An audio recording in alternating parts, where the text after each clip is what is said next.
नमस्कार दोस्तों, लाइव कानून की चर्चा के इस एडिट वीडियो में भारतीय दंड संहिता की धारा 21 के अनुसार लोक सेवकों के बारे में बताया गया है।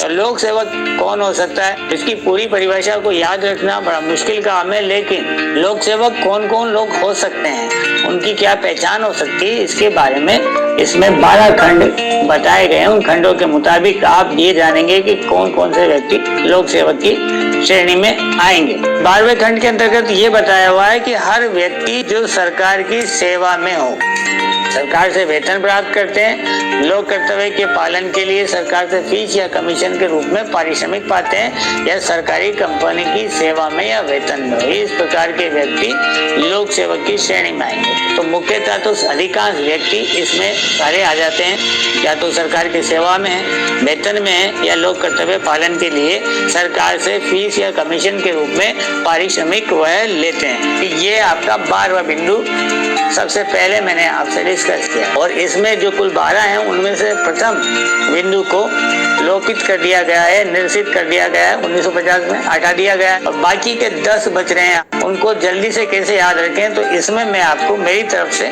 थोड़ा सा संकेत देने की कोशिश करता हूँ कि सबसे पहला जो इसमें, क्योंकि पहला तो निश्चित है, तो अपनी तरफ से जो पहला यहाँ दूसरे के रूप में जो लिखा हुआ है, इसको इस तरीके से याद रखेंगे तो ज्यादा आसानी से ये याद हो जाएगा। पहले नंबर पे सेना, दूसरे नंबर पे न्यायालय, और न्यायालय में 3 तरीके हैं। चौथे नंबर पे मध्यस्थ, जिसको अगर चाहो तो आप न्यायालय के रूप में भी 4 तरीके से गिन सकते हो। तो पहले सेना, दूसरा न्यायालय, तीसरे में मध्यस्थ जो कि यहाँ चौथे नंबर पे लिखा गया है, और 5वां है पुलिस, और 6ठा है लोक ऑफिसर। तो अगर ये 6 को हम डिवाइड करेंगे तो 10 में जाकर कन्वर्ट हो जाएंगे। पहला सेना, दूसरा न्यायालय, 3 तरीके के, तो 4 हो गए, फिर चौथा मध्यस्थ, फिर पुलिस 5वां, फिर जो है ऑफिसर 3 तरीके के, और फिर व्यक्ति 2 तरीके के। इस तरीके से ये याद की जा सकती है समीकरण के रूप में। पहला सेना, सेना के अंतर्गत भारतीय सेना, नौसेना, वायुसेना का हर आयुक्त या ऑफिसर जो है लोक सेवक की श्रेणी में आता है। दूसरा मैंने आपको बताया न्यायालय। न्यायालय में 3 तरह के हैं, एक तो खुद न्यायाधीश,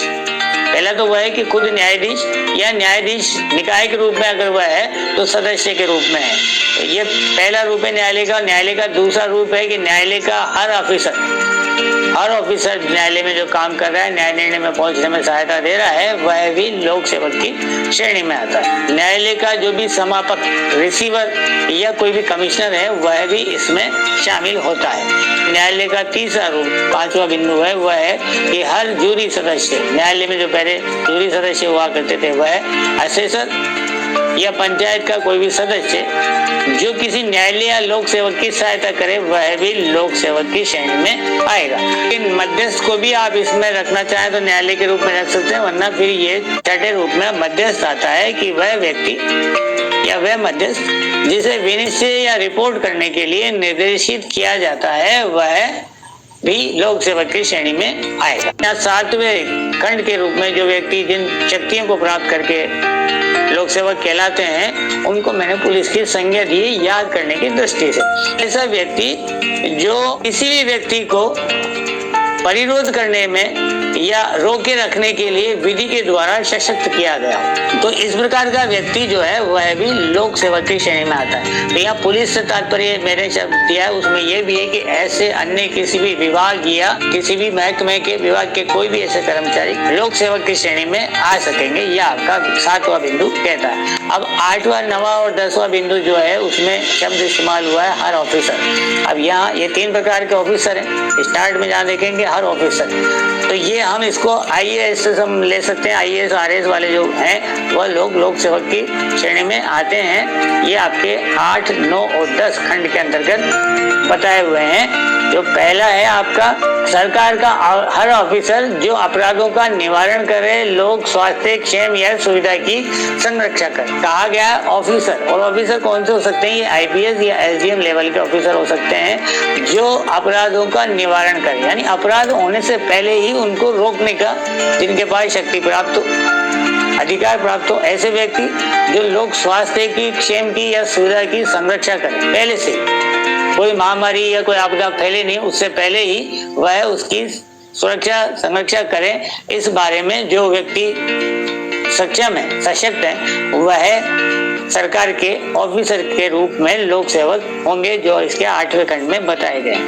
9वां खंड है इसमें, जिसमें कहा गया है कि हर ऑफिसर जो सरकार की ओर से किसी संपत्ति को ग्रहण करे, कोई सर्वेक्षण करे, सर्वेक्षण का निर्धारण करे या किसी प्रकार की संविदा सरकार की ओर से करे, जो कि सरकार के धन संबंधी हितों की रक्षा के लिए हो। सरकार की ओर से सरकार के धन संबंधी हितों की रक्षा के लिए किसी भी प्रकार की संविदा करे, सर्वेक्षण करे, उस संपत्ति को अपने पास ग्रहण रखे, इस प्रकार के कार्य करने की या कार्य करने की शक्ति रखने वाला व्यक्ति लोक सेवक के रूप में आएगा, जो ऑफिसर कहा जाएगा 9वें खंड के रूप में। 10वां खंड इसके अंतर्गत जो कह रहा है कि ऐसा ऑफिसर, कोई भी ऐसा ऑफिसर जिसका ऐसे ऑफिसर के नाते ये कर्तव्य हो कि वह धर्मनिरपेक्ष सामान्य प्रयोजनों के लिए संपत्ति को ग्रहण करे। 9वें खंड के अंतर्गत जो संपत्ति ग्रहण की जा रही है, सर्वेक्षण की जा रही है, वह सरकार के धन संबंधी हितों के लिए है। लेकिन 10वें खंड के अंतर्गत जो संपत्ति ग्रहण की जा रही है, सर्वेक्षण या रिपोर्ट की जा रही है, निर्धारण की जा रही है, वह धर्मनिरपेक्ष सामान्य प्रयोजनों के लिए अगर निर्धारित करके उसको वसूल की जाए, ऐसी शक्ति रखने वाले सदस्य जो है वह धारा 21 के खंड 10 के अंतर्गत लोक सेवक की श्रेणी में आएंगे। और इसके 11वें खंड के अंतर्गत व्यक्ति, जहाँ शब्द इस्तेमाल हुआ है हर व्यक्ति में ऐसा कोई भी व्यक्ति जो ऐसा पद धारण करता हो जिसके आधार पर वह निर्वाचक नामावली तैयार करने के, प्रकाशित करने के लिए, उसका पुनरीक्षण करने के लिए या निर्वाचन से संबंधित किसी भाग को संचालित करने के लिए अगर सशक्त किया गया हो, तो निर्वाचन से संबंधित जुड़ा हुआ कोई भी अधिकारी जो निर्वाचन के जितने